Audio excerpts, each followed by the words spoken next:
Hello and welcome to the Comic Conspiracy episode 495. I knew I could get the word out of my mouth hole. My name so is much Ryan. for a normal intro. Yeah, you know. No, well, it's normal. He forgets it all the time. This is normal for us. What podcast is this? Tuesday, April 6th, 2021. My name is Ryan Higgins.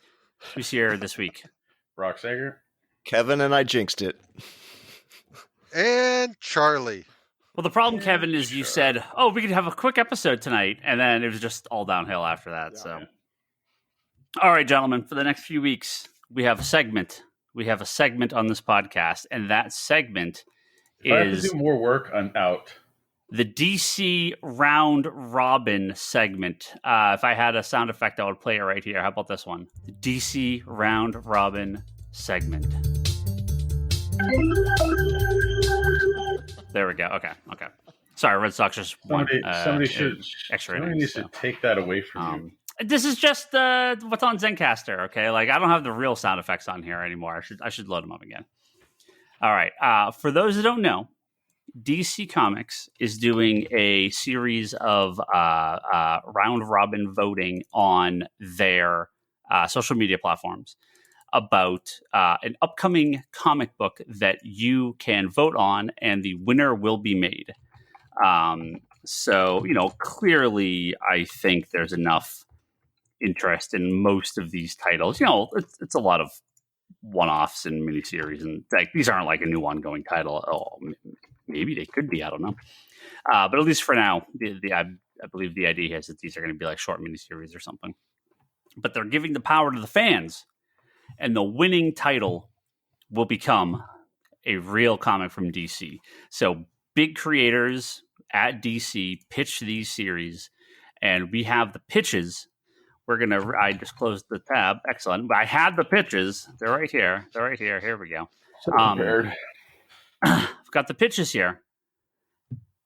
We can pick our own, but we as a group are going to see how we do for this round robins, and I'll let you know. Now, wait, are we predicting or are we voting our preference? Well, we are voting our preference, but then we will see where ours go.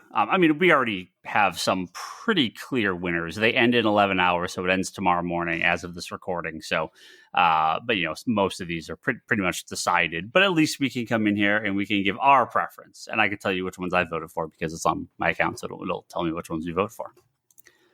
So the first one, okay, there's a bunch of these, so we're going to go through them, and we'll follow these every week to see what ends up happening. The Green Lantern Underworld on Fire. Okay, Kyle Rayner and Kilowog are on the case of space outlaws raising the intergalactic underworld sector by sector. Will Kyle go by the book when he finds out who's behind it all? Okay. It's Kyle and Kilowog, two fan favorites. Everyone likes them. Next up, though, is Etta Candy, the Holiday Hero Incorporated. When an accident grants Etta Candy superpowers, she joins forces with Wonder Woman and her sorority sisters to protect anyone in need. So as a group, what are you guys' thoughts here? If you had to have your Guy Gardner, your Kyle Rayner and Kilowog series, your Etta Candy series, which way are you going? All at once, anyone. This is Etta for me. Okay. Indifferent. Okay, I voted for Green Lantern. I can't pass up Until you get to and her sorority series and stuff. Yeah. I was out. Well, Green Lantern is the clear winner here with 11 hours left. Maybe Etta Candy will have a comeback, but it sounds pretty likely. I think, Ryan, my vote is, how many Etta Candy books have we gotten from DC in the history since she came around in, I think, 1941? Yeah. And how many Green Lantern books have we gotten from DC? I just voted for something new. That's all. Yeah, that's fine. That's fine. It's gonna be something. It'll be just one of those all ages books. Could be. We don't know. Well, how about The Brave and the Bug? Crisis on Infinite Ambush. This is Ambush Bug must survive an attack by other ambush bugs from across the multiverse who never got to exist thanks to his refusal to be rebooted. Now that is going up against Zatanna and the King of Nightmares. Something is wrong with Zatanna's powers, but before she can heal, she has to confront her worst fears as well as a terrifying new foe, the King of Nightmares. Now, any day of the week, of course, I want a Zatanna series, but my vote goes for the AB himself, man, Ambush Bug. How can you not vote for Ambush Bug? Because it's Zatanna? I love Zatanna, man. Obviously not. Look, I can put my vote behind something I know is not going to win. It's okay. I'll vote for Z in the next round. That's fine. She's going to get my vote one of these days. I don't know. The Ambush Bug one sounds like a great miniseries that I would enjoy far too much. My vote would also be with Ambush Bug. That's 2. I'll go with the Bug. All right. That's 3. Brock, Zatanna? Sure. Okay. Well, Brave the Bug with only 21% of the votes is probably not moving on to the next round with 11 hours left. But hey, Zatanna, a little over 70%. It could be an all-ages book. So both of them could be. All right. Now this one. Kevin, I expect this will be one of your most difficult decisions, not because they're good. Because I hate them both, or because I love them both? Because I think you will not be interested in either of these. Okay. All right. Kevin, I just went with indifferent, so just go with that. I'll just hit queuing up the lane. Meh. The first one is Lobo and Animal Man, Scorched Earth. The main man's latest contract leads him to do the unthinkable. For the next 6 months, Lobo will protect the expletive out of the earth at all costs. Okay. Lobo. Unexpected. How about Son of the Creeper? An awkward teen's life turns upside down when he inherits his dad's chaotic powers. Now, Kieran Miller must save a father he doesn't know from the monster he's become. Okay, now hold on. This is easy. This is not hard. I love the Creeper, and even though that doesn't sound like any Creeper I've ever read, I will take any iteration of the Creeper over Lobo. So Creeper is my vote. I know. You hate the main man. You hate the main man. Not hate. It's just too many echoes of 90s image. Brock, you got a choice here. I don't understand. All of these are like, there's like a regular or black label title going up against something that could literally be a YA or a teen. Just play along, man. We don't know. We don't know if they're adult. I saw this bracket thing and I was like, okay, whatever. Like, okay, well then I will not ask you any further. Charlie, you're the deciding vote because I voted for Lobo and Animal Man because as much as because it's Animal Man. I'm gonna go. I'm gonna go for Lobo just because that sounds like it could be a fun book. Yeah, it was a tough call because of the Creeper, but I'll stick with Lobo. I'm generally not a Lobo guy, but Animal Man. The Creeper was on The Outsiders. Of course I'm going to vote Creeper. Now, this is the one the internet has decided is the most unfair pairing because both of these should be series and clearly... Quick question, what's the percentages on the last 3? Lobo Animal Man was 62 to Son of the Creeper 37. So Lobo Animal Man, is currently up. Yeah, and Brave with the Bug, I said, and Green Lantern's above Etta Candy. So this is the one the internet has decided is very unfair, and I would expect both of these things to happen regardless of who wins. The first one is JLQ. 8 young queer heroes investigate a series of monstrous manifestations around the world and discover that something much more terrifying is coming. So that legitimately sounds like a book that DC should publish. The other is Robins. A small group meet at Dick Grayson's apartment, but what's brought them here isn't that they are all former sidekicks to Batman. They're being hunted by one claiming to be the first. So, on a personal note, I can't not vote against a Robin's team up book. Like, it's just, of course, I'm going to vote for Robins. So, against anything, I probably would have voted for that. So is Dick Grayson a murderer? Could there have been a Robin before Dick Grayson, an unknown sidekick before Robin? A sidekick before Dick Grayson. Or Dick Grayson? What's your vote? The Robin's book, just because I really like that idea that there could be another side. See, it's a little weird just because I'm hesitant to add legitimacy to an additional sidekick, but I could see somebody who believes they were helping Batman prior to Robin. So you're not current on Batman, right? No. Do you know Ghostmaker though?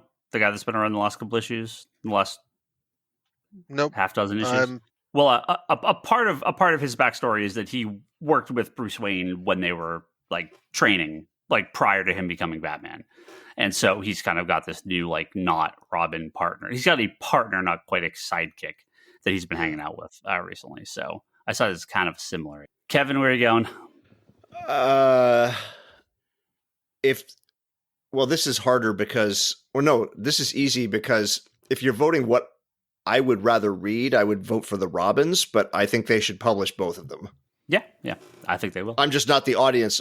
Obviously, nobody on this call is the audience for that second one. Sure. Now, this is the one that I find the most unfair, okay? Paws off the Justice League. When the Justice League disappears, Jimmy Olsen and the Super Pets must save the world from certain doom. Versus Jessie Quick, Control. As Jessie Quick super speed fades, she gains a new ability. When the powers begin to corrupt Jessie, she must give it up or risk becoming, quite literally, her own worst enemy. You're going to give me the chance of my first Jessie Quick solo book in, like, 25 years versus a Jimmy Olsen Super Pets team-up book that I'm going to assume is written by Matt Fraction, okay? I'm going to assume this is a Matt Fraction pitch.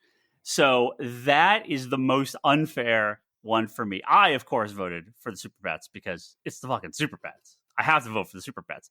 But, I want that Jessie Quick book, too. Is she turning into Jessie Slow? I don't know. She's turning into someone else. Slow Jessie. What are you guys thinking? I'm thinking the Jessie Quick, but that's just because I could think of a couple of writers who would have far too much fun with that pitch. Kevin's putting a lot of thought into this, more than I expected. This is actually the hardest one. So far, this is the hardest one that this is the hardest one for me. I love Jessie Quick so much. She's such a great character. It has not been in anything in years. Yeah, I'm gonna go with Jessie Quick because we got the Fraction Jimmy Olsen book last year. It was really good. Well, currently Jessie Quick is in control of the 58%. So, and I'm sorry, I didn't tell you. Robbins is ahead by 54 to 46. So the closest of all these so far is that. But Jessie Quick is currently in the lead. Now, this was a funny one to me because I completely forgot this character existed. The first one is Blue Beetle Graduation Day. When the Reach interrupts Jaime's graduation, the Fallout puts his future as Blue Beetle in jeopardy and poses the ultimate question: what does life after high school look like? Okay, coming raised. I like Blue Beetle. He's cool. Night Runner, Love in Paris. When the fans of an intoxicating virtual songstress start disappearing throughout Paris, Night Runner must track down the infamous developer behind the celebrity AI. I had completely forgot that Night Runner was a character that existed. He's the Parisian Muslim Batman-ish guy from Batman Incorporated.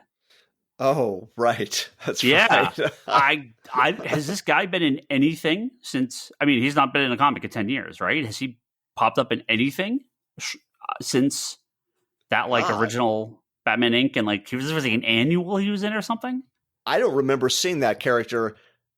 And the weird thing is, if you had asked me to name those international Batmans, I could have named who they are, but I would have never come up with the name Night Runner. Yeah, I completely forgot this character was around. So, I mean, that's cool. They want to bring him back. It's the addition of my truck. I just completely forgot. So my vote and most people's votes went to Blue Beetle. I guarantee you a lot of people just didn't even remember who Night Runner was. Yeah, right. So 70% to 30% Blue Beetle over Night Runner. Oh, I take it back. We actually have the next two are the two closest votes, and I definitely want to get your guys' opinion on these two. So, Swamp Thing, A House of Secrets. Louisiana 1905. The monstrous Alex Olson, his widow, Linda, and his undead rival, Damien, vie for the control of the cursed swamp where life and death spiral into one nightmare. Okay, so pre-Swamp Thing story, all right? The Suicide Squad 7. In South America, Harley Quinn leads an adventure a stage magician, a sugar-obsessed killer, a former hero, a drunk assassin, a mute metahuman, and a child who becomes a monster. These currently are at 50.4 to 49.6% with Swamp Thing with less than a 1-point advantage. Now, my vote did go to Swamp Thing because, look, I love Suicide Squad, but I'm a little squatted out maybe. If that said Rick Flag leads an adventure, then it probably would have got my vote. Again, I love Harley Quinn, but I'm just a little... I could be done with that for now. And you know, we will never get enough Swamp Thing. So I never thought the words, there's a little too much Suicide Squad would be a phrase that I would ever utter. But there it is. Just wait for the video game. Oh, I can't wait. Like Kevin, Charlie? I think we know Brock's vote on this. Yeah, it's Harley. Like, why not? Yeah, my vote is Swamp Thing. This was technically an easy one for me. Yeah. I'm Team Charlie on this. So we're all Swamp Thing. Swamp Thing's got the lead by 1%. Now, literally tied 50-50 with 20,678 votes. The final matchup. Asteria, the Last Amazon. Oh, Linda Carter's character from Wonder Woman 84. An immortal champion returns to man's world to discover the Amazon sacrifice now forgotten, and the secret family she left behind offering one last chance at redemption. Versus Superman and Lois, Ignition. Our solar system is a machine, and its purpose is to trap and kill Superman. Together, he and Lois face ancient aliens and trickster asteroids as they fight to save our future. Now, look, I got no problem with the Superman comic. But like you said, for some of these other characters, we've got a billion of them. This could be just any Superman thing. They could make these all day long. There's endless Superman stuff. An Asteria comic? Yeah, please, give me that one. Yeah. It's something new. That's my choice. I also think the pitch sounds more interesting, technically. Yeah. The Superman one sounds fine. It's just another Superman story. So, like you could do that story in one of the Superman books that already exists. That doesn't need its own. Yeah. So there we go. We will follow this up next week and see where we are, because I'm sure we'll have. I say most of these are clear winners. Couple pretty tight. So by the time anybody hears this episode, that poll is over, right? Yeah, but again, most of these are pretty much done. So when this goes up tomorrow, well, I mean, it'll go up tonight. I mean, some people may hear it before it's done. Yeah. I think they put it up like Tuesday, or Wednesday morning after we recorded the last episode. So what you're saying is we need a lot of dedicated listeners to vote up Ambush Bug. You know, if we get like 15,000 listeners, I think he's got a chance. Team Asteria, let's do it. All right. Now, I did want to talk briefly about an article on our favorite website, Bleeding Cool. Why are we giving this airtime again? I'm giving it airtime to correct and answer the questions posed numerous times over like 17 articles over the last couple of weeks by Bleeding Cool for clicks, because instead of printing the truth, they'd rather instead of just asking like I did, just printing a bunch of nonsense bullshit articles. So a couple of weeks ago, new solicitations came out with Batman, the Batman comic, being priced at $5.99. It also had the Joker comic being priced at $5.99. And a lot of people looked at this after Bleeding Cool posted these articles about the pricing and said DC's trying to rip people off. DC's trying to just charge more because it's Batman, right?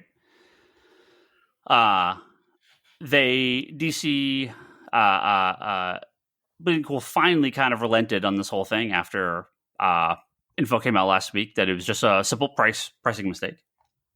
And we did get some concrete info from DC of exactly how the pricing works and what causes what books to be what prices. So Batman, along with Superman in Action and Detective and a bunch of other titles, and Wonder Woman and a few other titles right now, have backup stories. So instead of being the 20 pages of comics, they're 28 or 30. I don't remember if it's an extra 8 or 10 pages. Those comics, instead of being the traditional $3.99 that all comics are $1 more, $4.99. all variant covers from DC from this point forward. So like the Far Sector when they came out this week doesn't have it, but I think that's because they're just wrapping up the series because none of them have had it. But going forward, I as far as I understand it, all variant covers will have a cardstock cover, and those cardstock covers will be $1 more because it's a little bit of a added quality to the variant cover. It's something special. DC said, if we're going to do a variant cover, we want it to just not be shat out on the same paper. This is a problem that plagues Marvel.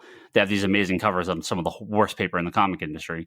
DC said, if we're going to do these variant covers, we want to make them special, and we're going to have them on cardstock cover, thick cardstock cover. It costs $1 more. All right, so there you go. Books like The Joker, which are and the cardstock cover costs an extra $1, right? So of a $3.99 comic, the variant covers are $4.99 because of that cardstock cover. Very simple. And I guess the first thing I think when it comes to the cardstock cover, and you can correct me if I'm wrong, but that's going to be a lot of more CGC 9.8 and 10 and stuff. Yeah, with the better quality cover. Yeah, absolutely, right? Because they're way less likely to get dinged up, and way easier to tell if they are messed up, right? So Batman was again mispriced at $5.99. It is not $5.99. It is $4.99 because it has backup stuff. So it's 30 plus pages, 30 pages of comic content. The variant covers for Batman are $5.99 because they have cardstock cover. Joker #1 was priced at $4.99, even though it was oversized and a cardstock cover because DC did it as like a promotion, like a first issue cheaper price, right? Joker is one of a small handful of books that has a cardstock cover on the main cover as well. So Joker is not only oversized, but has a cardstock cover. Now, I don't know if this is going to continue forever, but at least for the time being, that's the case with Joker. So it's $5.99 because it's oversized, it's 50% more content, plus it has a cardstock cover. Does it all make sense? The variant covers are also $5.99. So same price for every issue of Joker. There's Strange Adventure has cardstock, right? Rorschach, Strange Adventures. Yep.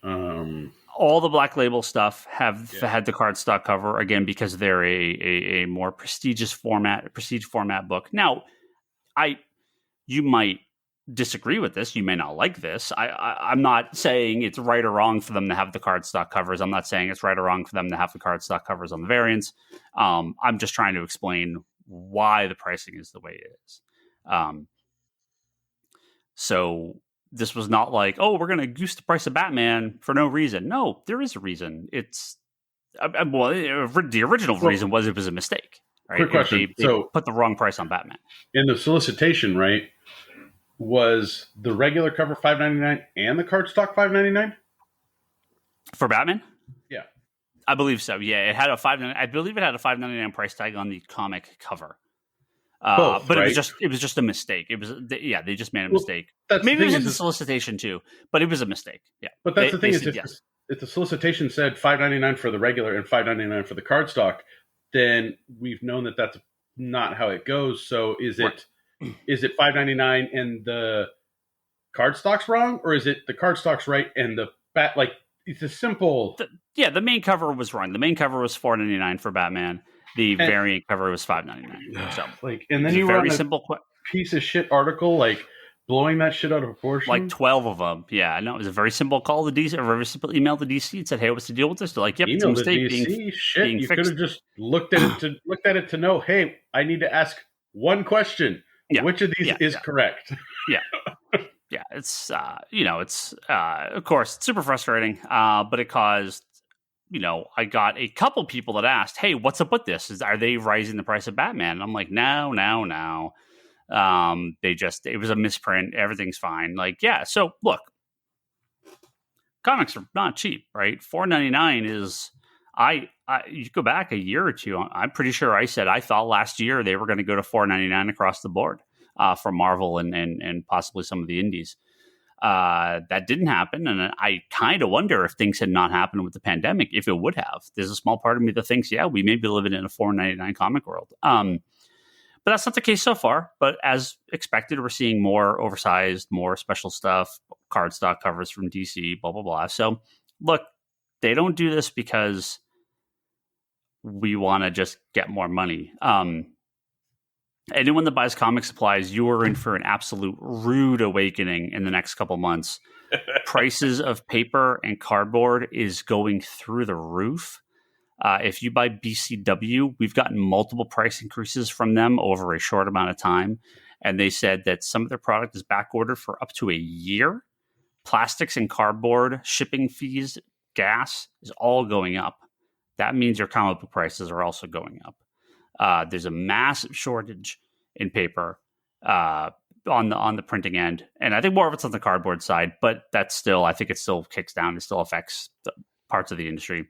If you're buying bulk pre-packed bags of boards from BCW, you're going up a couple bucks, maybe more, over the next 9 months into a year.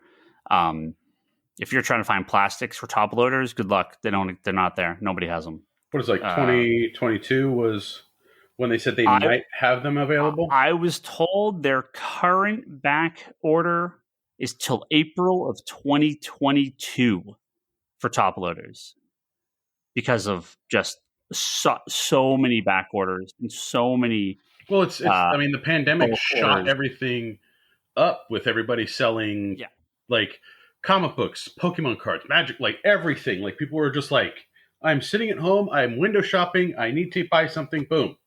Oh yeah. Yep. It's just crazy. There's going to be price increases on a lot of stuff coming.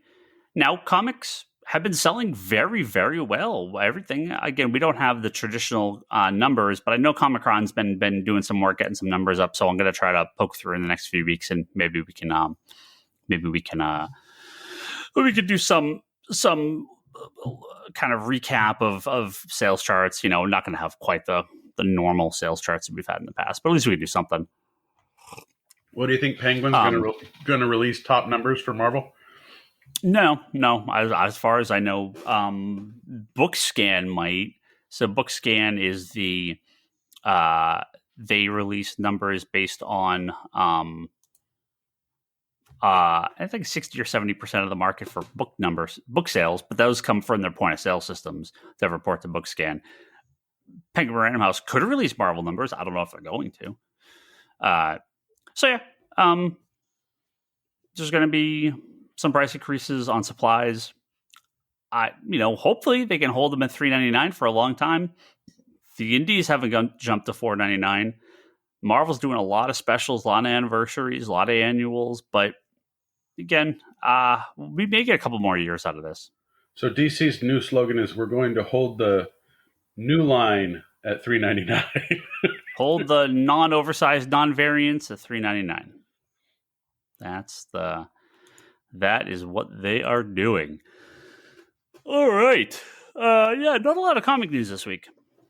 I just wanted to kind of get that Batman thing out of the way in case you were like, hey, how about Batman? And I don't want the price to go up. If they've listened to the podcast, they know we don't care for Bleeding Cool. Well, it's just we used to like read them because at some point they had some semblance of something, but then they just.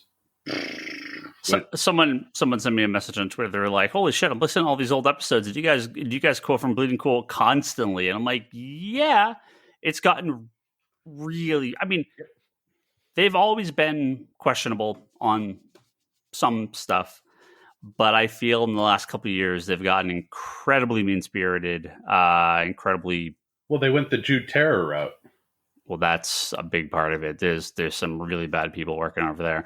And there's one thing about like, we kind of heard some, we've heard some rumors, we've heard this, blah, blah, blah. When you just go to straight line, it's like, I mean, you're just lying for clicks. I mean, I don't know what to do. Like there's nothing, nothing you say can, there's no reason to listen to you. So, sure, Toby's going to jump in here at some point. I know he wanted to talk Falcon and Loki, but that was really it. No, it's Falcon Winter Soldier. Yeah, but Falcon and Loki, but we do have a couple questions. Maybe I can hit up a couple of these questions really quick. I know we're still super early in the podcast, but we wanted to get into a little bit of spoiler talk to wrap up. Yeah, I only got a couple questions. Let's do these. Oh, this is a good one. It's from Cab Comics. He says, "Do you guys have a comic press? And if so, what do you recommend?" What's the best way to remove a pricing sticker from a comic cover? So let me see if I can grab we have a shitty press. Let me see if I can find that. It's not a shitty press. It's a practice press. Well, yeah, it's not. It's not the Pressmatic 5000. No, yeah, this is not one of those crazy high end presses with all the ridiculous. It presses your comic so well it 3D prints it. Yeah, this isn't like the crazy press that people use that are gonna, do a bunch of. You put water into and do all the additional stuff. This is a pretty low end press, but we just got like a Frankenstein thing. Well, it's just. I mean, this is the one. If you just need a quick, dirty, you just looking to do a little bit of comic pressing and not get into the crazy stuff. Is the Super Deal Pro 12x10 heat press. So it's really a t-shirt press, like an iron-on, like an iron. What do they call them? What do they call it with the like in what they call it, where it puts the image on it, right? You know what I'm trying to say. What are they called? Anyone? No? Everyone's staring at me like they have no idea what I'm talking about.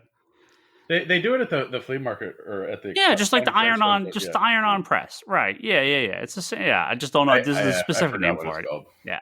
That's fine. But yeah, it's just a heat press, right? It just transfers from the paper to shirts or bags or whatever. But for comic books, it works surprisingly well. I watched about 20 videos. Every single one of the videos told me completely different things for what to do. So I just sort of experimented, tried a bunch of stuff, and got it to work as much as I can get it to work. It's worked. It's worked fairly well for some things, like.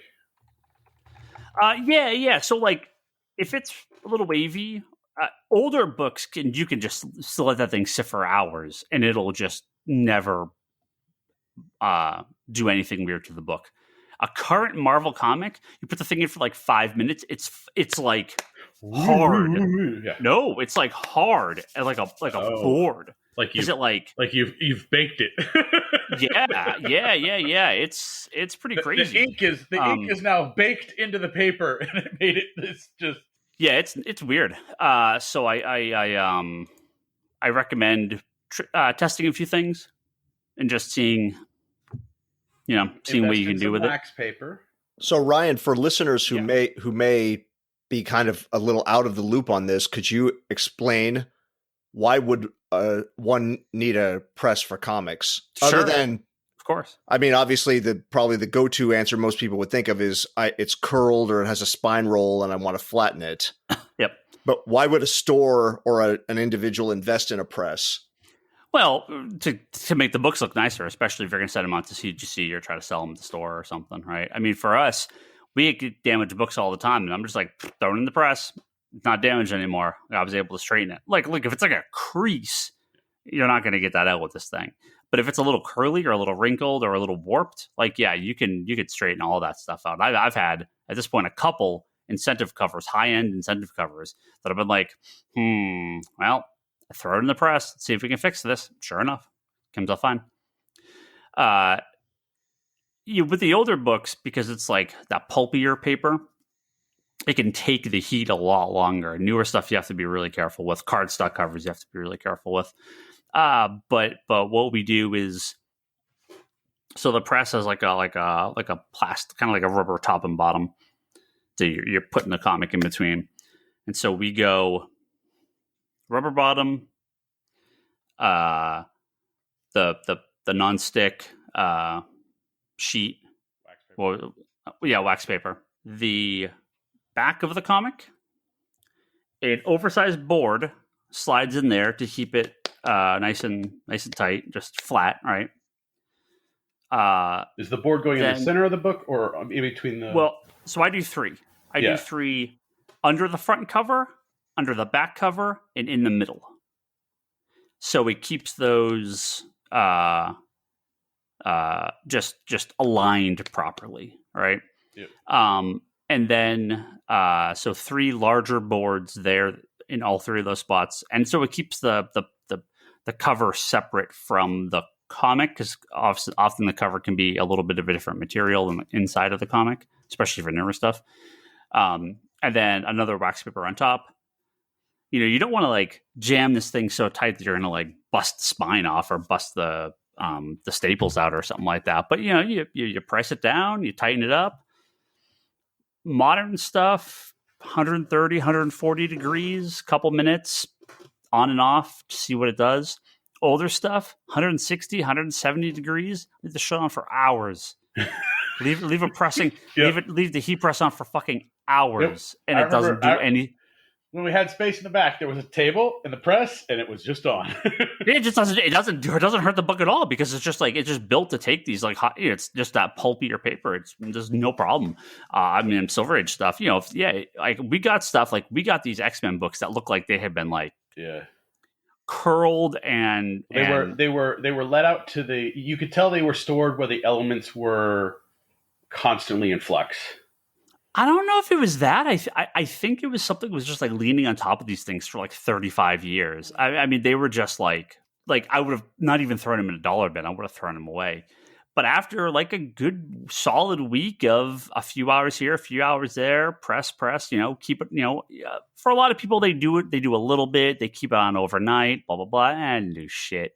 You got to get the heat on these things, because it's causing like the molecules to like loosen up and flatten out. Sometimes you just can't get rid of it, right? I mean, you gotta do the whole water humidifier bath. Well, you do the old thing, school, and then the old school pressing, right? Which is you stack, 2 shelves of Charlie's omnibuses on one comic. Yeah, for 5 years, right? I mean, that's exactly what this is. It's just you're doing it with heat, and it causes it to be a little bit more like it gets a little more agitated. So, it just depends on what you're trying to do. Really mess around with stuff before you do anything big, just because you can really fuck up books badly. But yeah, it's interesting. It's pretty fun.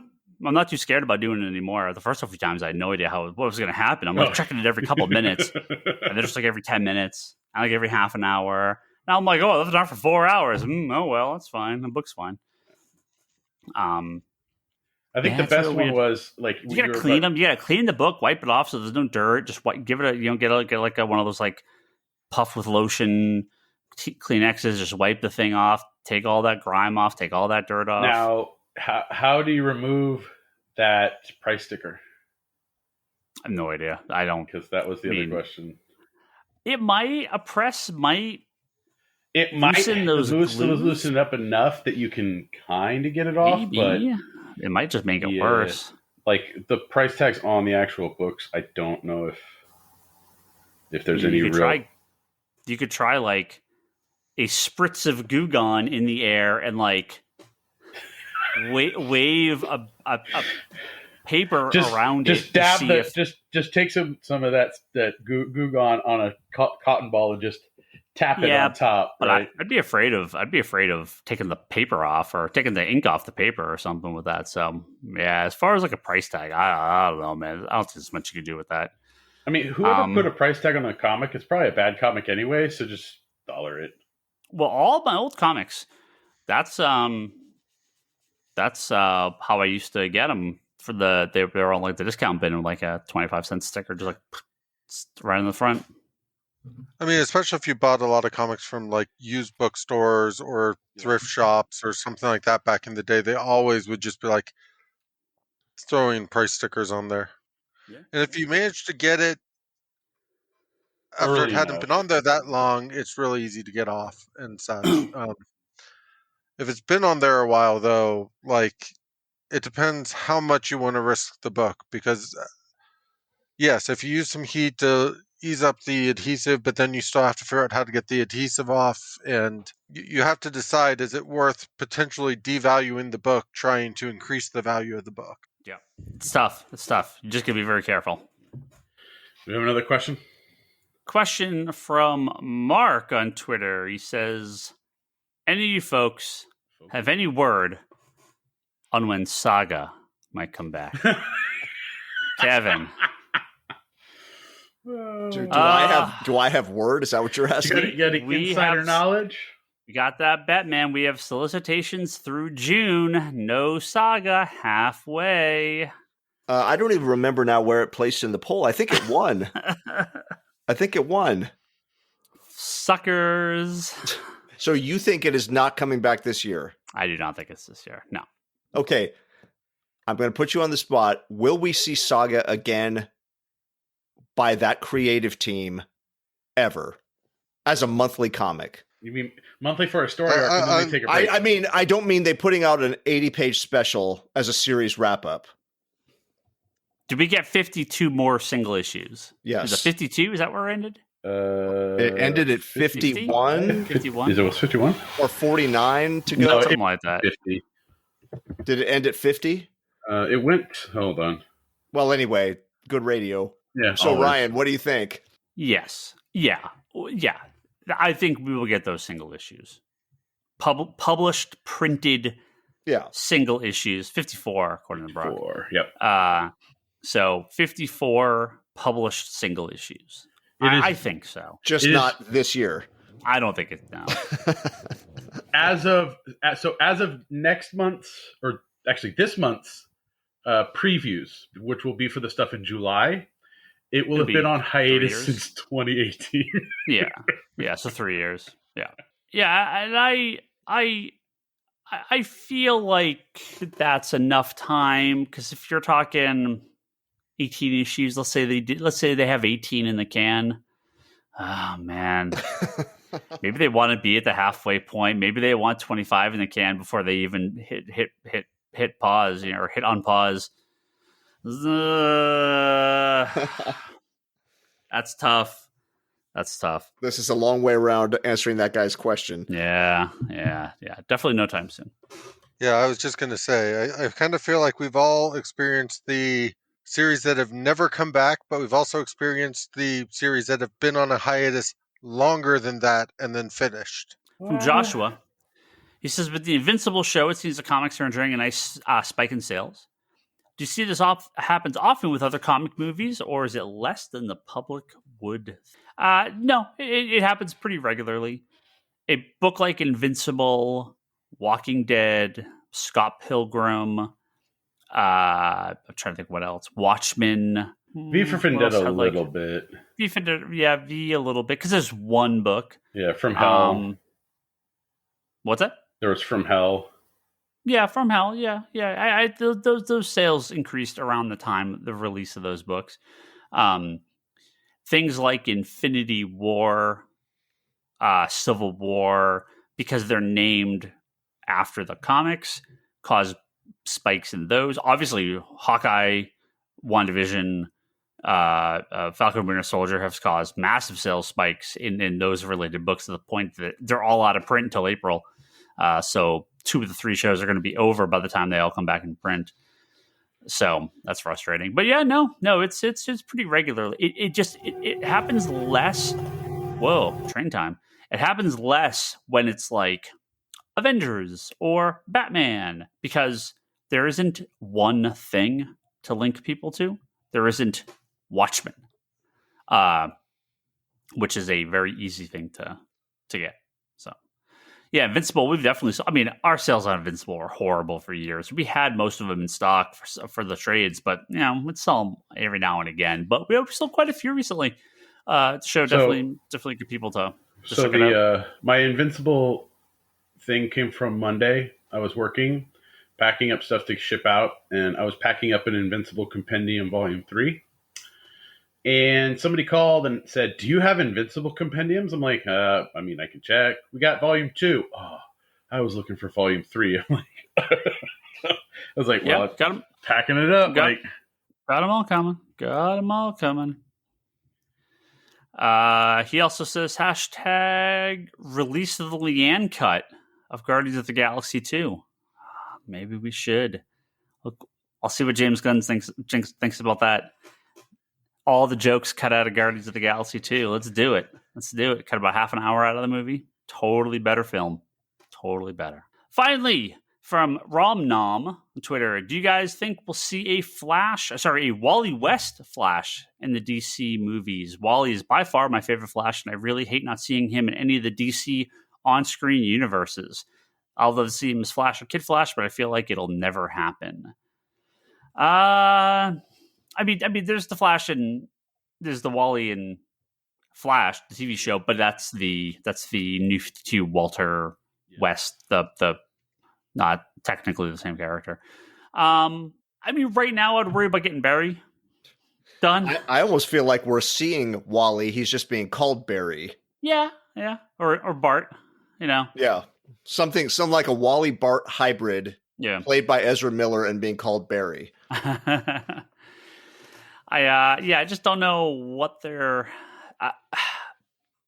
Let's get the one Flash movie done. I would love a Wally movie. I would. Bring him into get Wally into Titans, man. Like, come on, how do we not have Wally on there? I really like Wally a ton, but I just think get the Flash movie done with finally. Whatever they're doing, their big multiverse Flash movie, which that's cool, but get it done with, and then we could bring Wally in for 2 or 3. That sounds good. But yeah, I don't think it's anytime soon. But I would hope they bring him into Titans. That'd be my choice. I'd put Wally on Titans. You want classic redhead Wally, not Wallace. Yeah, sure. Yeah, I mean, he's already. Well, I don't think he's coming back to the Flash TV show, but he was on Flash for multiple years. So yeah, why not? Yeah, and he was in an episode not Walter, last Wallace. season. Yeah, what's that? He was in an episode last season. He came back for like one episode or whatnot. Mm-hmm. So yeah, he's been on very, very infrequently, but he's been there. He's been around. One question before we move over to some talk here. It's from Dustin. He says, what are your thoughts on secret variant covers? Now, these would be the covers that we don't know exist until the books ship. And one of two things happen. One, there's a cool section of the shipment we get that says, hey, thank you for supporting Nocterra. Here's your free Tyler Kirkham variant for number 2 to ship this week.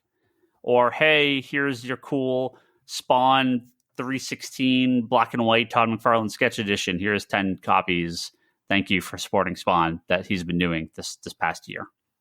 There's also the, hey, here's the 1 in 10 unannounced secret variant cover that has Wolverine without his mask on in the Wolverine comic. Kevin, I know this is your favorite thing in comic books is random variant covers. I feel like a business owner would have more of a hotter take on it. Oh, I've got a hotter take. All right. As a fan, as a collector, Brock, you and Charlie, what are your thoughts? I don't give a crap. Unless it's like Alex Ross or something, I really don't give a crap about the random incentive covers. Yeah. I can just see it now. Hey, Charlie, there's a secret Alex Ross. He's gone already. Like, okay. He's gone to get it. Because you got those Nocterra ones, right? There was the mask or the masked version for Nocterra. Yeah, I grabbed that one. And then that new one that just came out this week. Oh, there was one for this week? I didn't even. Yeah, I thought you got it. No, you didn't even show it to me. Oh, yeah, that was the Tyler Kirkham one. Okay. Well, keep one aside and I'll look at it Thursday. Yeah. No, as long as it's something I think that just changes it up a bit and gives, it's cool looking. Okay, fine. Right. Like Nocterra she had her mask on versus not having her mask on. Things like Department of Truth, where it's like virtually the same cover, but we actually did two different. It was like this was cover, this was the what was it? What's what I'm looking for? This was the other cover we didn't. This is the other cover we didn't go with. Those are hard to tell. The Department of Truth ones, because for that issue number 1 there was like a tiny, like it was so. Well, it's two different. It was different characters. One was JFK, and the other was. Yeah, but it was really difficult to tell because it's just a. It's a very similar cover. Yeah. I mean, it really just depends on the title. It really depends on the artist. It really just, if it's something where stores are, aware of it, right? Because remember, crossover didn't even tell anybody. Well, they're not. That's the whole point of it, right? That the whole point of it is that they're not aware of it. I think the crossover one, or like the 1 in 10 from Marvel, I understand some retailers' frustration because they feel like they're getting less copies of the regular comic than they intended. So if they expect to have, 10 copies of a book and 8 are for subscribers and 2 of them have this special thing, do they just price them up? Do they not have shelf copies? Do they give them to good customers? I kind of understand it can cause some weird problems, but I think the intent is cool to give the store some option on what to do with the comic, because obviously they could sell it for more. They can reward a customer with it. They could just throw them on the shelf. There's a few options. I don't like it when it's. It seems to have to meet a certain criteria. Well, no, they're always free or always just additive. They're never we don't have to jump through any hoops for them. That's no, but like you said, it cuts into the actual count, right? Where it's like, but if you were ordering. So if you're like, well, I'm ordering 22 of this, I should bump my order to 24 just in case they give me a secret cover for one, Yeah. Right. It's once you start getting up in those higher numbers, it's like, well, if they add, if I'm ordering 60 copies of a book and they're going to send me, 6 of those covers aren't going to be the regular one. Yeah, I can yank them out, but that leaves far less on the shelf. Yeah, of the regular cover. Again, I think it's great for speculators and variant chasers and those customers, and it's great to reward people. I think Spawn does it perfectly. I think it's an additional product, not part of what you're ordering. Yeah. So if I'm ordering 50 copies and I get 5 extra bonus variants you didn't have to pay for, that I didn't, right, that it's just a separate thing, to me, I'm still getting what I got. I'm now getting this cool bonus with it. Yeah. If I'm ordering 50 copies of a book and I only get 45 because 5 are the secret variant, that is cool, but that might cut into the regular sales I was expecting. So I feel the Spawn / Nocterra number 2 way is the correct way to do it. The Marvel, we're going to make 1 in every 10 a secret variant, is not the best way to do it because it does affect the store's sales. So that's my thought. But for a company, I don't know if they want to give away stuff. I mean, it may not be cost effective for them. It may not make sense. It may make more sense to have a 1 in 10 secret variant, right? I mean, I think it's fine either way. Stores will make it work. It's a cool thing to open up a box and get something you don't expect as a retailer and as a fan. It does have a couple logistical, kinks, but I think there's a few good ways. You mean like the same barcode? Well, that they can't really get away with. If it's a brand new cover, it has to have a different barcode. If it's just a 1 in 10 or 1 in 25 secret variant of the main cover, they're not going to have a different barcode. It's going to have the same barcode, and in that case, that's fine. Yeah, if you're a store that has an up-to-date POS system, you just create a new barcode for it and print it and put it on there. But I'm not sure some people hate it, and some people may think, oh, it's making us buy more stuff. Well, it's like, well, yeah. That's the point. That's the point of sales, is to make you buy more stuff. That's how this works. So, but clearly, some people don't care. So, I wouldn't care except for books that I really like. Like, I'm not going to chase any. Did Geiger have a secret variant? No, we did get the special. There was like a special like thank you variant though, which of course I kept for myself because Jeff Johns. It's signed. It's not signed. Oh, they didn't sign it? No. It's just the one per store cover, but it's Jeff Johns comic, so of course I buy every single cover because Jeff Johns wrote it. I then therefore have to buy every single cover. So of every have you book gotten he's all of involved those with. Justice League covers? I have a lot of them. There are a couple of the very high tier variants I do not have, and I am in the Fs for inventorizing my comics. So when I get to J and have to pull out my long box of New 52 Justice League, I will. That's just the number ones, right?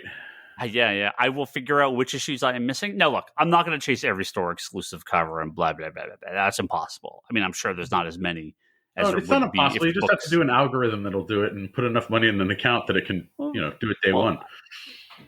I mean, or I could just buy them. But I mean, I have like my list. So I'm going to put in my list and see which ones I need. And I'll keep an eye out. A couple of those, like 1 in 100s, go cheap. Sometimes they're like $200.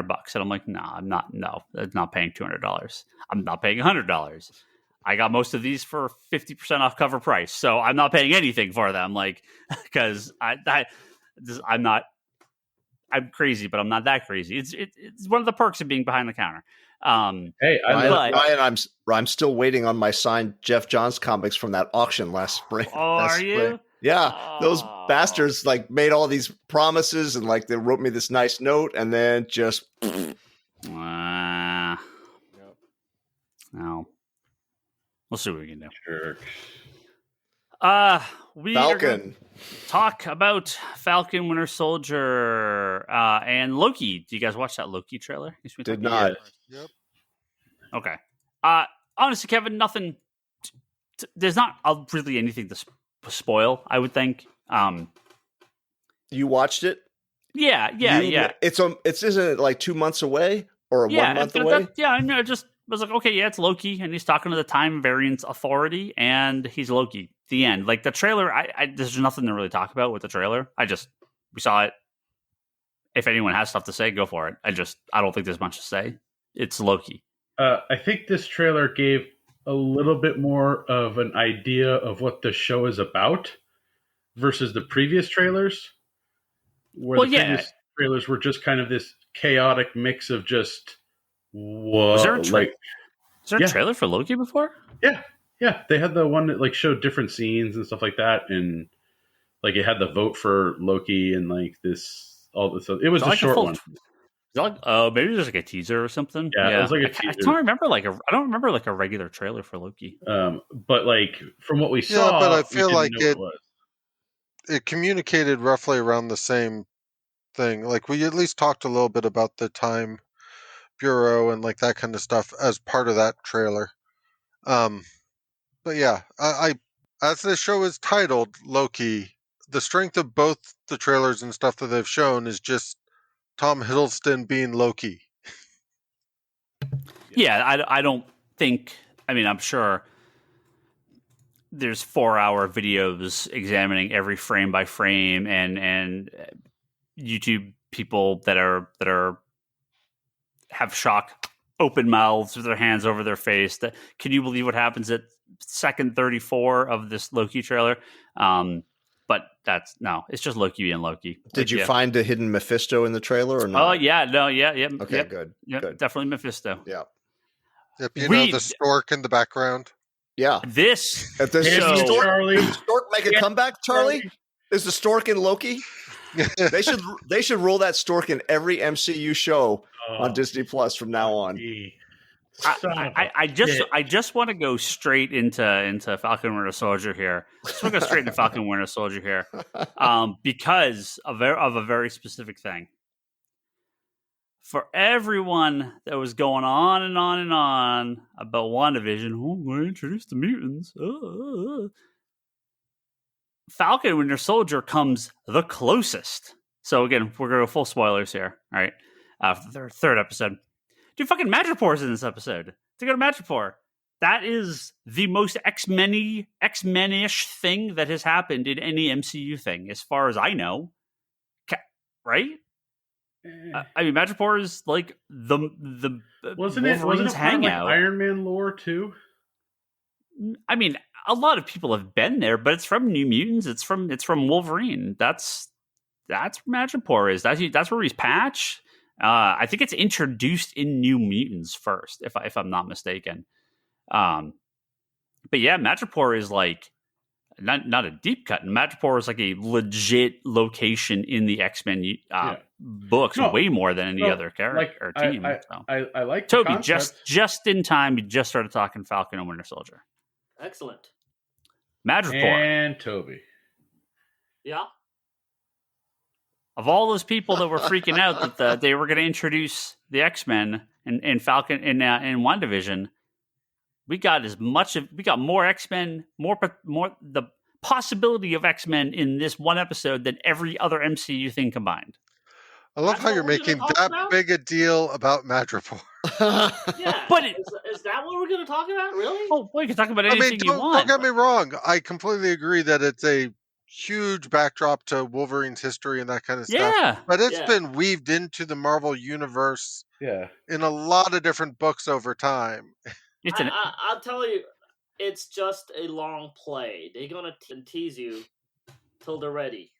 But till then, we're not going to get shit. All right? We're going to get long walks on bridges for some reason. It's obvious Marvel knows they got the X-Men back. It's obvious. I think they're not ready to kind of show you what they got planned yet, but they'll sprinkle little things here and there. Yeah. Right? Yeah. So that's kind of all I thought of it. But I did think of that Wolverine trait the minute they said Madripoor, but that's about it. Nah, I thought Madripoor was a big deal. No? Toby. What? Madripoor wasn't a big deal. How about Smiling Tiger? The second New Warriors adjacent reference in the MCU. You're reaching, man. I mean, he's a New Warriors villain. He was introduced in New Warriors. Okay. We got the Nova Corps. Brock. Okay, Brock. We got the Nova Corps. I didn't do right? anything. Clearly not introduced in the New Warriors, but you know, Nova Corps is Nova's obviously a big New Warrior thing. And fucking Smiling Tiger.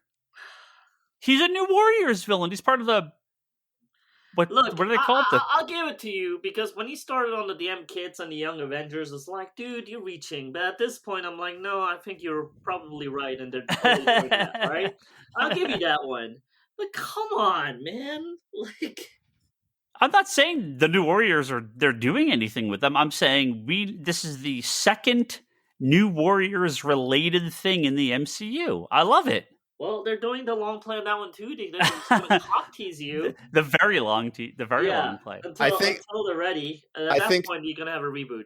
Toby's, if I could read into the sighing, Ryan, on I think it's that of all the things that this episode offered, those are the things that you drill down on. I should have known. I was just very surprised. Very surprised. No, this I got all sorts of stuff to say about this episode.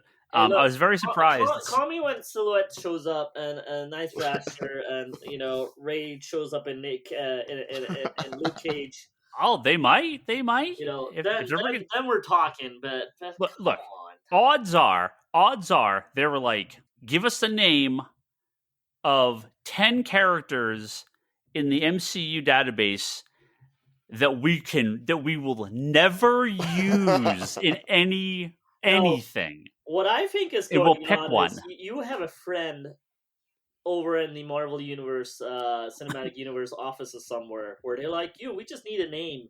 There's one guy goes, I got a name for you. Like, this is the one that will cock tease Ryan. We're going to get Pretty Persuasion next. Isn't she one of them? Yeah, it's what's the Folding Circle. Folding Circle. That's the name of the group, right? What are the members of the Folding Circle? Let me Did you get a full yank list out here. New Warriors 19?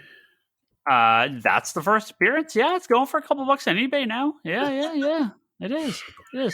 Who are the members of the Folding Circle? Let's Okay, Ryan, see. I'm going on record now. So before the issue goes up in price, I'm holding out for Pink Pearl from Alpha Flight. Yeah, to be it's referenced. possible. It's possible. Let's do it. Yeah. I want her to look exactly like that Alpha Flight cover where she first appeared. Exactly. Yeah. I mean, yeah. Folding Circle was based on a match before. I don't even know that I realized that. Did you guys just start talking about Winter Soldier and Falcon? Yeah, Yes. literally right when you came in. Yeah. I would kind of figure the first thing Ryan would talk about is Baron Zemo's fucking emo dance. Hold on. Dude, I don't know why. The minute that started, I was like, "Oh Jesus Christ, this is all Ryan. This is Ryan all the way. Like, this is gonna go next to fucking emo Spider-Man dancing. This is gonna be a meme forever now." Oh, it is. It was. I saw the meme before I saw the episode. I saw the GIF before the episode. Yeah. Oh well, can I do audio? No, I don't think I can post this video. I don't think I post a thing of the smiling tiger from the Folding Circle in here. That's fine. I'll do this later. Anyway, no, by far, the best part of this episode was them going, yeah, remember how Civil War completely ruined the character of Baron Zemo and it was a shit character and the character was horrible in Civil War and it makes no sense? Can we hold on? And that's not Baron Zemo. No, I don't remember that. I don't remember that at all. And that's not Baron Zemo. Clarify this is Ryan's opinion. Ryan's alone. Yes. No. This is Kevin Feige himself called me and told me this, and he said, "Yeah, remember how we made that really horrible mistake and made Baron Zemo the worst character in any of the MCU movies ever, and it made no sense, and Civil War made absolutely no sense." Oh wait, you mean the only MCU villain other than Thanos that won? That accomplished his plan at the end of the movie? That villain? Lame Baron Zemo? Yeah. One of two MCU villains that won. Yeah, the random nobody that is nothing, that is pointless and meaningless and could not accomplish any of the things that he did in that movie. Yeah, that character that makes no sense. Yeah, they were like, fuck, we really need to fix this guy. I know, let's make him Baron Zemo. And they're like, done. Baron Zemo. He was so good in this episode. They fixed him entirely. They didn't need to fix him. Yeah, they did. Because he was a random schlub in the other episode in Civil War who was like, my wife was killed, I guess, so I'm going to this take is getting worse as you keep talking. You know my dislike of the plot of Civil War. It makes no sense. Baron Zemo's entire story, history, and ability. Everything he set out to do, he did. The heroes were behind him by a step through the whole movie. He won. And they should have taken one look at this and went, who the hell is this dude? Like, why would we fall for any of this nonsense? This guy, this Baron Zemo, sold. Yep, they fixed it. They totally fixed it. They totally, I want them to now just retcon in scenes from this. They could just, do stuff in this and just, retcon, and we'll get the Snyder cut of Civil War, and they'll put the real bring back the real Baron Zemo. Toby, I got to tap out on this. You step in. I am shaking my head the entire time. I'm just confused. Was he a prince that was slumming it with a wife and kid, or? It makes no fucking sense. It makes no sense. So they had to fix it because Civil War is dumb. Because it makes no sense. Because some random dude is not going to do this. Kevin, Baron fucking Zemo. Baron Zemo with his lineage and history and fortune and knowledge and smarts can. Random military dude can't. And that was my problem with Civil War. And this fixes it. So I will now pull a Toby. I will now edit in scenes of this Baron Zemo into Civil War and have my my real cut of Civil War with the real Baron Zemo in it. Right next to your unfunny Guardians of the Galaxy 2. We already had a call to release the Leanne cut earlier today. No. One of the questions we read. So, yeah.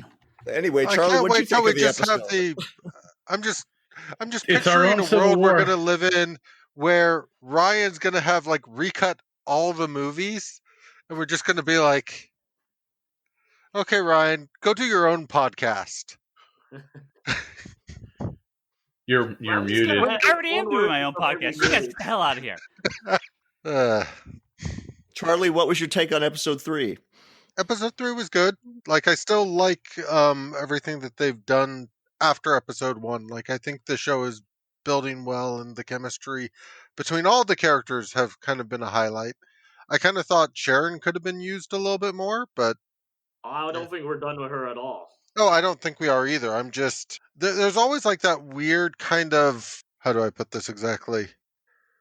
Disbelief I get into that she would literally be hung out to dry by Steve for 5 years Yeah, I because thought he it was was kind of weird back that and stuff like yeah, that. But no, it was yeah, that like that it's Sharon ended up in that place. It was kind of like, really, yeah. like you want to be one of the Secret Avengers, like in the beginning of like Endgame, or was it Infinity War? Hey, maybe she has something to do with Hawkeye's time as Ronin.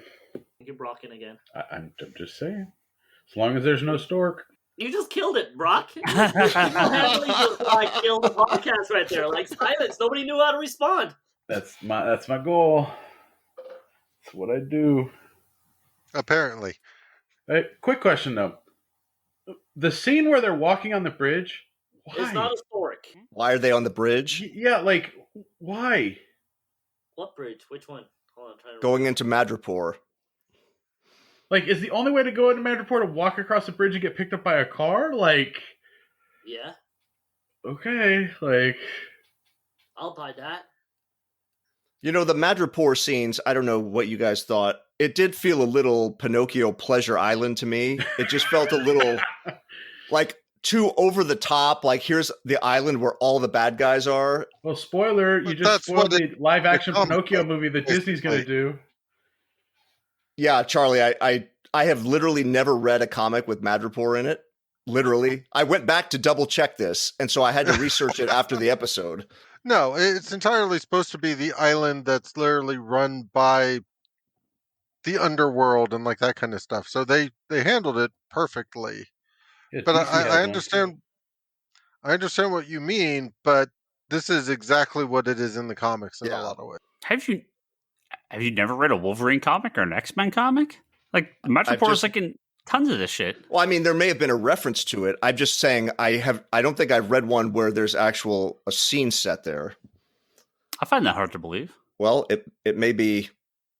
Well, there's a lot of things hard to believe in the last 10 minutes of conversation. So let's just add that into the pile. All I'm saying is Baron Zemo. I didn't kill it that time. Jesus. Real Zemo. That's all I'm saying, man. Real Zemo. Well, the Civil War Zemo's the prequel to this guy. And so you said a random soldier couldn't have done all that. Only a rich baron could have. Well, he obviously was a rich baron secretly. They just didn't tell it till now. Yeah, they need to edit all that stuff into the movie so that character can actually do any of the things that he does in that movie, because this guy can. I could have used another. I know this show is only 6 episodes long, so we're halfway done already, which I could have used one episode of Zemo being like the Hannibal Lecter, like inside that prison cell for an episode. I think that would have been interesting, rather than just immediately breaking him out 5 minutes after he's introduced. Yeah. But you know what? I know they're obviously accelerating things because of a shortened season. Yeah. And the Sharon Carter, as Toby was touching on, that's a little bit of a lift to get from where she was when we last saw her to being like a crime lord, like running this this criminal art gallery. I have to assume she's like some sort of undercover thing, right? For S.H.I.E.L.D. or S.W.O.R.D. or whatever, right? Or whoever she called at the end. Yeah. With the phone call. Yeah. Yeah. I don't get that this is like what she's really doing. And if that's the case, I will be very happy, because I mean, this is something that I know I harp on about a little bit, but there's just this idea of Steve not correcting that in those 5 years, like that 5-year time jump gives me a sticking point on some of this stuff, just because it makes it seem like certain things were maintained even past Steve being let back in and all that. I got it. Sharon's a Skrull. This one is a Skrull. I would think it's unlikely, but it could be. It could be. We have not seen her in anything since Civil War, right? Was the last time she was in? She was at the funeral wasn't she in the funeral scene? Was she? I don't remember. The Tony Stark funeral. I don't remember her in the funeral scene. I don't remember her being there. But her last actual. I mean, that was Civil War. What else was she even in prior to Civil War? Just Winter Soldier and Civil War, as far as I know. Yeah, that's it. Yeah. So, yeah, she was cool. Magic Girl was cool. I like Zemo. He's funny. I like the little dance. You didn't like that dance, Toby? It's like Tobey Maguire all over again. I love it. Apparently, there's a big cut of that dance that they cut out. There's a big scene. That's for you to put back into Civil War. But wait, Ryan, you like the dance? Oh, it's hilarious. Yeah. Come on, Ryan. No, but I would have thought he would say, I don't want to see my villains doing a silly scene like that. No, it was great. Yep. See. Yeah, just like evil Peter Parker in Spider-Man 3. This is the best scene in the movie. It's so funny because it's just so out of place that I love it. What's wrong with that?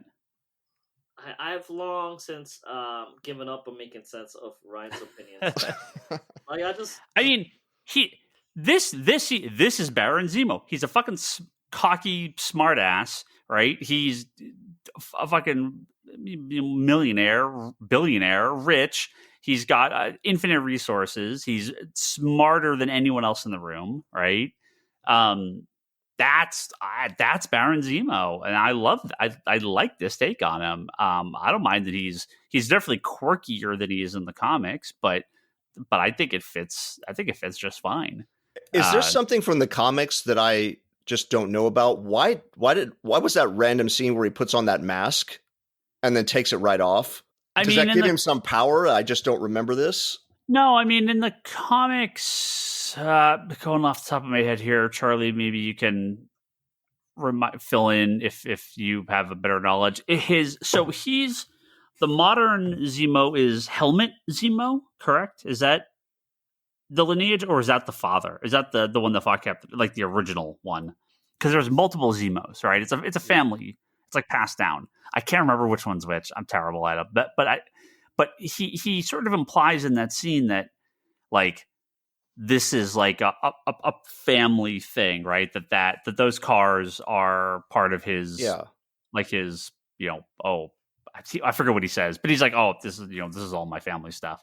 And he grabs that mask and he's like, huh, okay, I'll take this. I mean, I'm sure it's, there'll be a flashback of his dad in World War II or something, right? As a Nazi or a that would be great if they did.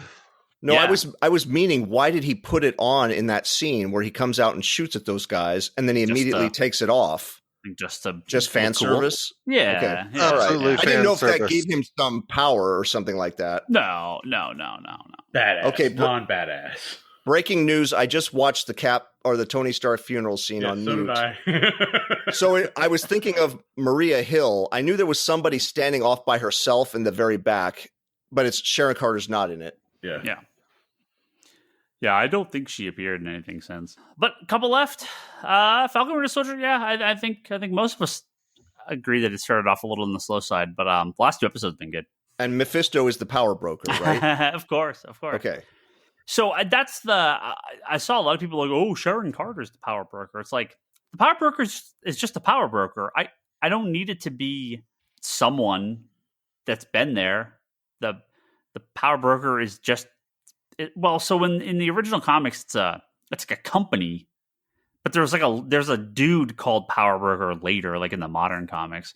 But the original stuff from the original Cap run, it's like the Power Broker Incorporated or something like that. So that's the one that gives U.S. Agent his powers. So I don't I don't want some. I mean, it can work. I mean, I don't care, I guess, but like, I don't need some like weird. Oh, the power broker was actually this other random person. It's like, okay, maybe the power broker is Smiling Tiger, and the real Smiling Tiger is there. Think about that. Well, Maybe. now that they had a fake a Smiling Tiger, the real. You saw that was just him, right? It's oh shit, what's the actor's name? Oh, the picture? Is it just okay? It's literally him. That's yeah. That's pretty funny. Yeah, it's just him with like do some weirder hair. That's or something. actually pretty. That's pretty great, actually. Yeah. Howard Mackie. What's his name? Anthony Mackie. Yeah. That was fun. That was very funny. I don't know, for some reason that worked for me. I like the bickering and back. This is what I was waiting for. Just the back and forth between Falcon and Winter Soldier. I still think they kind of got together out of nowhere. It was the weird pacing between episodes 1 and 2, but now that we're in the thick of it, I'm liking it. You know, the revelation, and I mean, this is not obvious. I mean, this is not obscure, but I just, for some reason, didn't put 2 and 2 together. Wyatt Russell, the John Walker, was the star of one of my favorite shows that I watched during the pandemic. What was that? Which is called Lodge 49. It's currently on Hulu. And I can't even describe what the show is. It's almost the closest comparison I could say is imagine The Big Lebowski as a TV series with Wyatt Russell as the Big Lebowski, where he's got a big shaggy beard, long hair. He's just a stoner, like on the beach. Completely different. And I didn't even realize that it was the same guy playing the U.S. agent, or I guess they're not calling him that. But totally different performance. And it really made me appreciate, because he had this great, like sweet stoner vibe in that other show and comes off like a complete prick in this show. Really nicely done by him. And there's my random pick of the week is Lodge 49. I know Toby hated him in that first minute you see him. I mean, that shot they did of him where he looks like the fucking grandpa from Up, man. Like, oh yeah, in the mask, right? In the mask. That was like a horrible look. Like, he doesn't look that bad, like without the mask and so on. Like, just that one shot was like so bad. Like, yeah. Actually, since like the second episode, you actually get to see him. I totally come around on him. Now, I tell you, still, my first pick is still the dude that played Raphael in Ninja Turtles and plays Hawk in Titans. I think he would have been the perfect John Walker, but he's occupied with Titans at the moment. But I totally came around to him. Like, you want to hate that. It's what I wanted to see for this part at least. But yeah, it's just that first shot, man. I'm like I blame the cinematographer for that. That's just a weird angle thing for him to be nodding. But I like him. I think he's doing a great job. Yeah. He's not Captain America, right? He's got that edge. He's got that attitude. But he's still, I think at the end of the day, U.S. Agent is still wants to do the right thing, but he's that very Guy Gardner like attitude, right? And it's always been his personality. So I think this guy does a good job with it. It's a fun take on the character, and we'll see if we get more out of him. But Toby, we can build that West Coast Avengers team. We got Moon Knight coming up. It's getting closer. We got War Machine. We got U.S. Agent. We got Mockingbird. Who else do we need? Wonder Man. That's the last one standing, man. Vision, Scarlet Witch, and Tigra. Tigra's really the only one. Tigra and Wonder Man. All right, are those like the only two that? Yeah. Alan Ritchson is his name, by the way. I thought he would have been the perfect John Walker, but yeah, he's the guy that's Hawk. Yeah. But yeah, no, Tigra. I mean, I can do. I'd be honest with you, and this is like no knock on Wonder Man at all, but West Coast Avengers without Wonder Man. Like, I think Tigra is the only missing link. Don't you also need Hank Pym? We do have Hank Pym.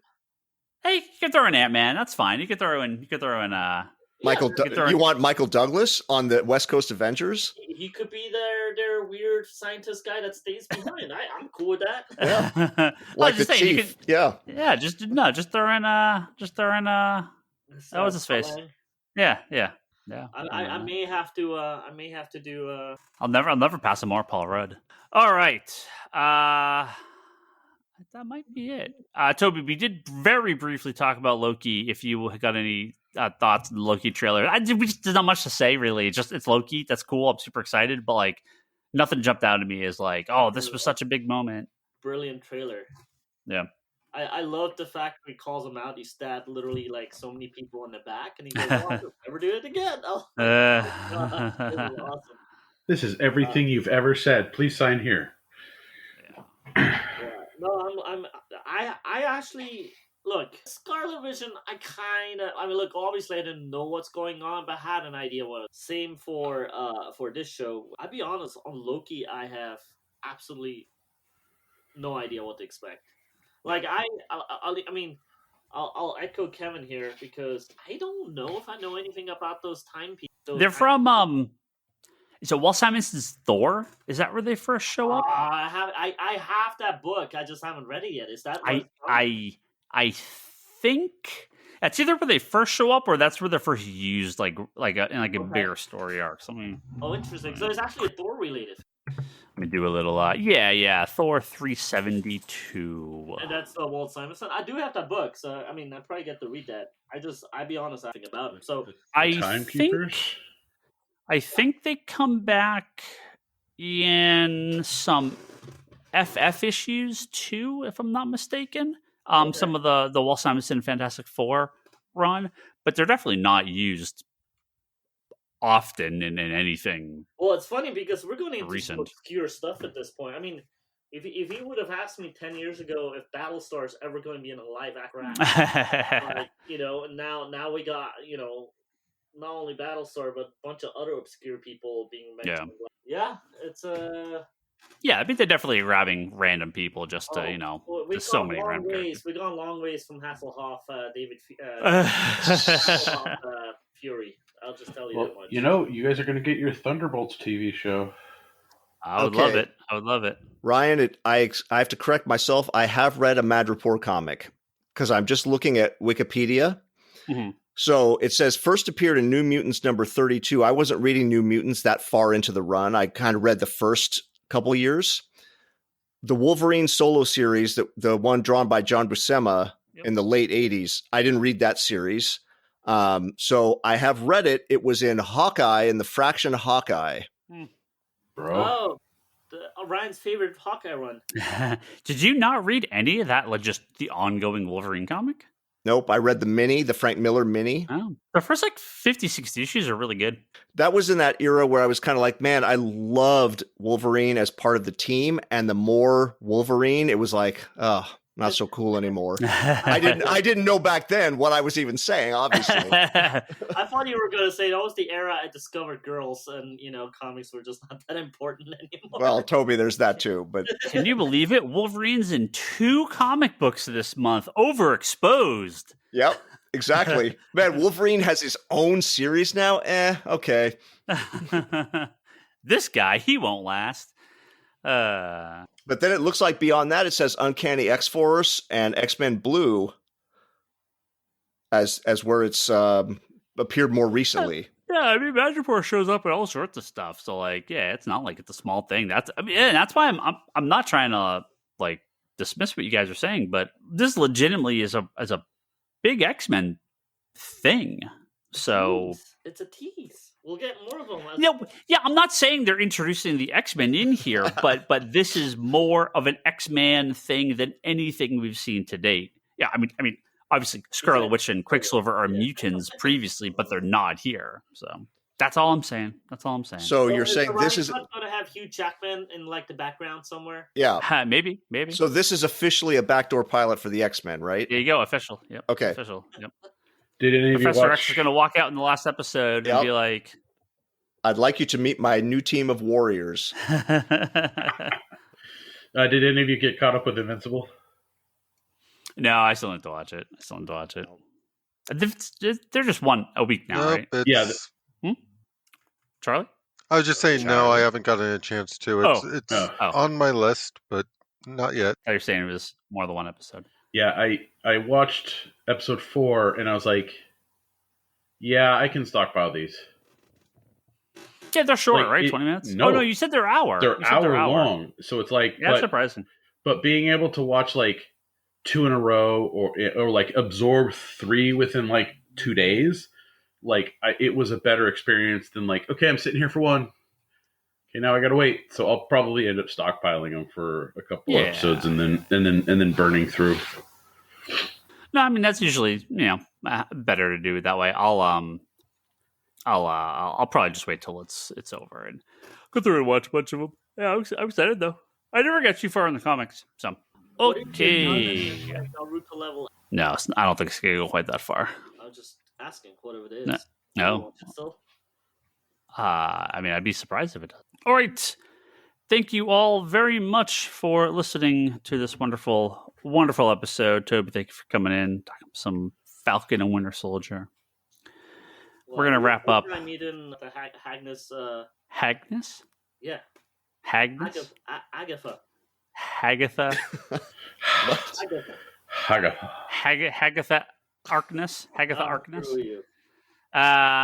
What is even happening? Okay. Is this the April Fool's episode?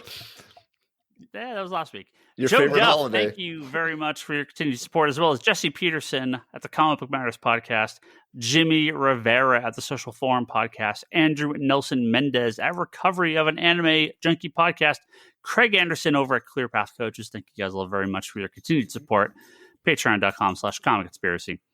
And if you head over to comicconspiracypodcast.com, Apple Podcasts, and Spotify, you can find all our previous episodes.